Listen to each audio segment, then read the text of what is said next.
of the best in the Midwest going to be taking each other on here as we get locked and loaded. And again, we got that Wario versus that Steve, like you just mentioned. We're going to see how this all operates here. Obviously, we all have opinions on Steve and how this character operates, but, I mean, Loaf, again, one of the best Wario players in the world, one of the best players in America, has definitely had to take a lot of time to learn this matchup here. So we're going to see exactly what they've learned. We're going to see how they encapsulate it and incorporate it into their gameplay. I mean, and it's not just Redacious that Loaf will run into often, but you also have to remember, right, all the matches against Onan especially as well, yeah. right? Loaf is certainly trained in this matchup, and trained you must, because this is not the easiest for Wario. He loves characters that, you know, want to get up close. Sure, Steve does do that, but Steve also has quite a lot of disjoints. Dealing with these blocks is going to be the main thing that you want to look out for, because Wario does have quick hitboxes, but he has to get himself so up close to that was them so quick that he's got to be tricky. And yeah, I'm loving that tricky stuff right there from Loaf. He ran right into the wall, had the animation Nowhere to run. Dude, that was literally the most Acme Corporation shit I've seen in so long. Runs into the wall, does his little animation right there. And then he's just plowing through them with his head. Just oh my that God. looked like a pizza tower. That is so funny. All right, well, anyway, as we continue to move forward here, another thing to keep in mind, too, is that one of Loaf's good friends, Chase, also has a Steve. That's actually pretty solid. So, like, Loaf does have a lot of practice here. And a good thing about Wario as well is, while Steve does control a lot of space, Wario has some of the best aerial movement and drift in the game. So, like, has a lot of tools to be able to find their way in. Right now, about 60-70% of a lead here. And, wow, the down air actually going to come through and take that first stop. Actually a punish on that anvil, too. I don't think that Redacious immediately had time to act right there. And that's a tough thing to find, because normally that anvil is so safe to throw out because of that splash hitbox at the ledge. But Loaf read that, right? Got off the ledge immediately, was able to get that big punish. But you'll want to talk about big punishes. Steve forward smash is about as punished as it gets. Nice parry. Yeah, very good parry. And that's actually something I think a lot of C players don't actually get credit for. Ah, that up tilt nerf, you hate to see it. Oh, that sucks. But yeah, Steve players in general are actually like really good at parrying. I see a lot of them do very well with it. They want to see that big shield come out. How many iron, how many wood? I don't know. I don't play enough Minecraft. I hate that, like, disadvantage state for Steve is when Steve is put to sleep. Oh, living though. Yeah, got sent the wrong way. That's one of the problems with playing on PS2 as Wario, is that you have to be really, really mindful about which side of Steve, or which side of your opponent you're going to be hitting with that waft, because the stage itself is so long you can send a long distance. But Loaf nonetheless does clean up that second stock, has been hunting for those up smashes and found it, and played with a really solid lead right now. Yep. Oh, but there we go. Ah, that's going to be a big punish here. At least something. Okay, about 58%. Not bad. Going to trade with that one there, too. I mean, two stocks, taking a quick little ride, but we're going to hop right out of that. Now, here's the thing, though. 72%, you've got a stock lead here. You lose this, you still got plenty of time to build up more waft in the process, too. I mean, Redacious is in a very prime spot here for Loaf to be able to take this game. Yeah, not looking the healthiest at 79. I mean, does have diamonds, has some iron as well. Down smash, not a move you almost ever see. Punching your bike, too. Well, not even just that, but like the fact that like he threw out that grab while Loaf was like in landing, like just landing in general. That was just a great reaction from Redacious to be able to kind of get that and punish it in the process. But 99%, as we pointed out before already, he's going to be looking for that down tilt. They're going to be trying to set up that combo to try and finish this off. Just a matter of getting past that wall, and you get one up there into another, looking for a third, but has to get out of the way of the anvil. Yeah, good awareness of that Loaf. I mean, so not even like afraid to approach, and I think that's one of the things I want to see on this last stock, is for Loaf to just play like it's the first stock, not play like, oh, if I get hit by one Diamond Steve forwarder, right, it's an even game. It's really hard to not adjust your play style when you're going up against the resources that Redacious has. I love the idea of footstool as well. Steve's making that back regardless, but 154% not going to be livable. Buenos dias, Enderman. We're going to game number 2 with Loaf in the lead in the set. Oh, man. Wario is just one of those characters. You know, I'm kind of glad that he's had some meta relevancy from start to end so far. He's never really fallen off. You know, he's never really disappeared. We've always had our top reps in America, worldwide.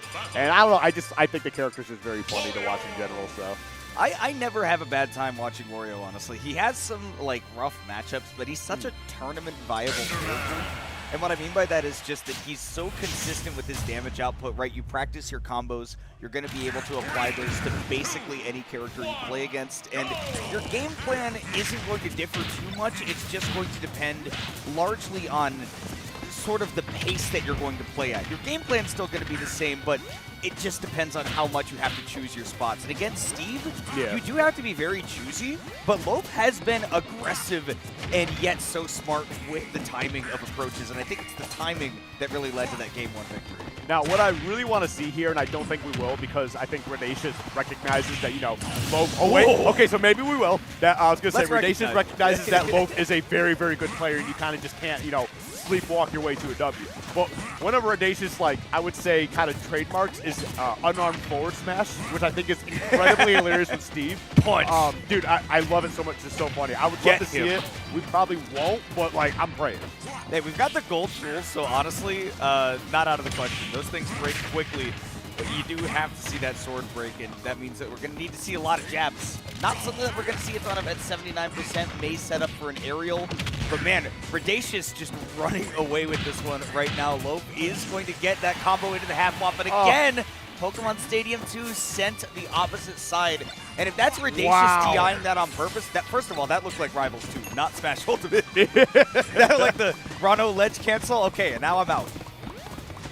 The new commission border wall right there. Wait, the sword is broken. Wait, we might get it. We might get it. Please, Redacious, please. Punch him. Okay, we might be. He's just got to be able to stay alive here. I'm really hoping that we actually end up seeing this. It doesn't even need to KO. We still got a chance. We still got a lot of time. This is a best-of-5 set, as is everything from this point on in the game. So the other side of this too, though, is the fact that Redacious is playing such a better game here, already. Oh wow, I'm actually kind of surprised did he even continue having a hitbox there on Wario, but I guess it's a little too short. I love the use of the jab right there. That was great recognition of Loaf saying, hey, wait, if I delay this, you could actually get a combo off of that jab. Normally a bit too much end lag to do anything with it, but if that block disappears from under your feet, then all of a sudden you're going to be actionable in the air. No relevance right now, though. 61% is what Redacious has on the second stock, while Loaf now fighting on his last and eating plenty of damage for his troubles afterwards.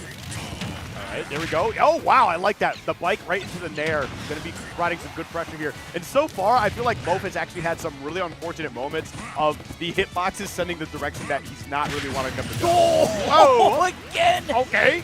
So remember when I was talking about the timing from Loaf? I think that this is one of the things that makes Loaf such a good player recognizably. Hang on, I got to stop. There's a lot about Loaf that makes him a good player. And those combos, he has got them on lock. Like I said, you're going to see those coming out from Wario no matter the case. And with a half-waff charged up as well, I thought this is an even game. I thought we were going to see a run up to a grab. I actually tried going for the up tilt there, which I think is a little bit interesting. It's going to continue to use his bike. That's a full waff, though. I mean, granted, I don't think you need a full waff, but I guess that's definitely a little more assurance, assuming that Redacious might go the wrong direction here.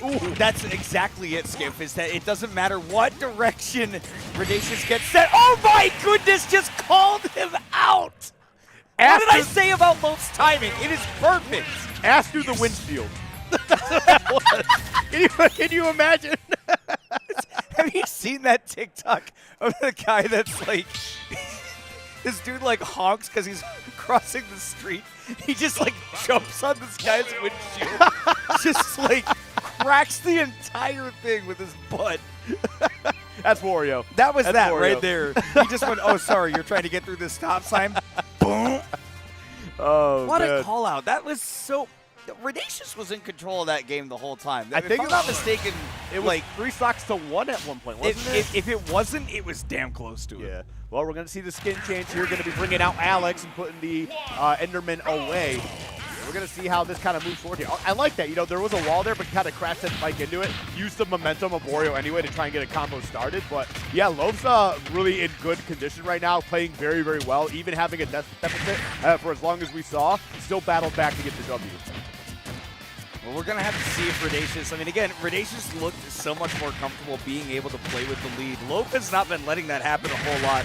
because of the aggression that we've been seeing. Not typical with Wario in this matchup, but I think that you do really have to use that air drift to bully Steve, right? Make sure that you don't get a lot of time to just set up all of your contraptions. Loaf is doing a great job of controlling the pace of the game, and the bike as well to shut down the Elytra. Loaf feeling himself right now. Yeah, no, Loaf is in great position right now.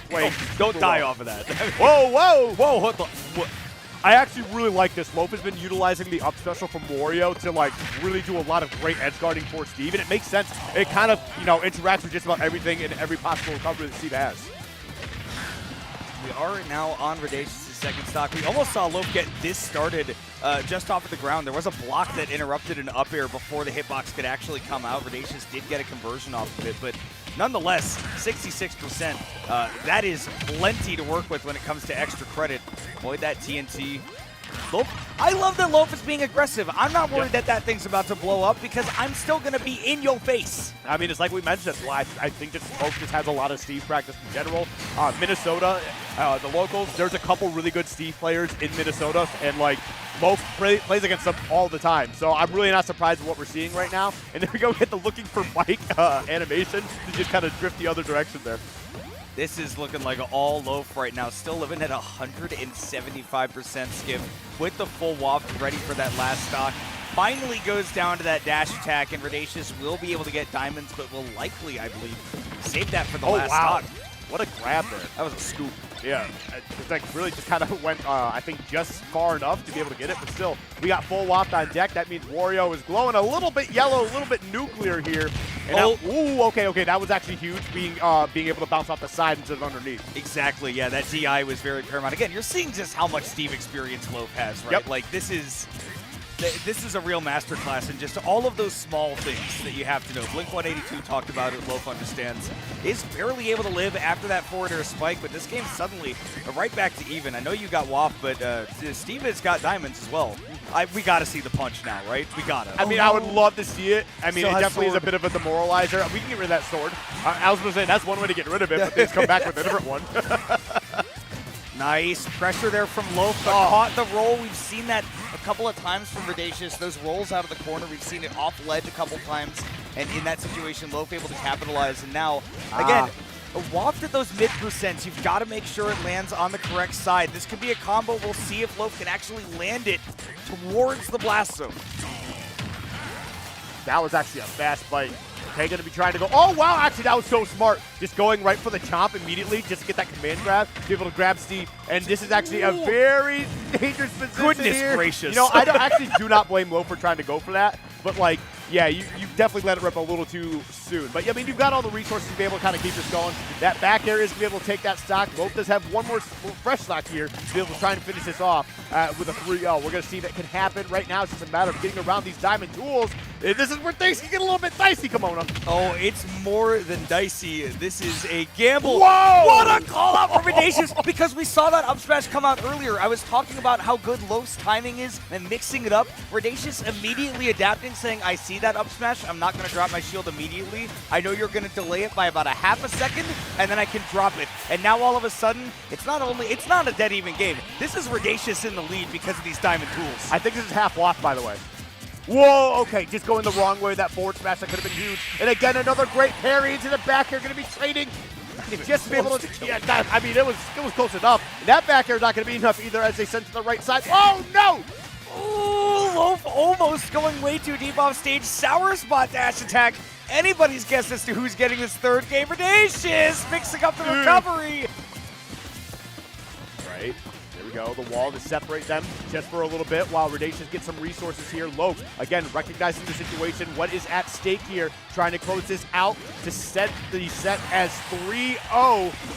But man, Redacious is really battling back here. Okay, just goes for the forward throw, put him off stage. I like it. Keep Steve off stage. Don't let that minecart come back into play. Are we going to see a tech? No, just straight through the stone, the nuclear force of that chomp and throw. Woo!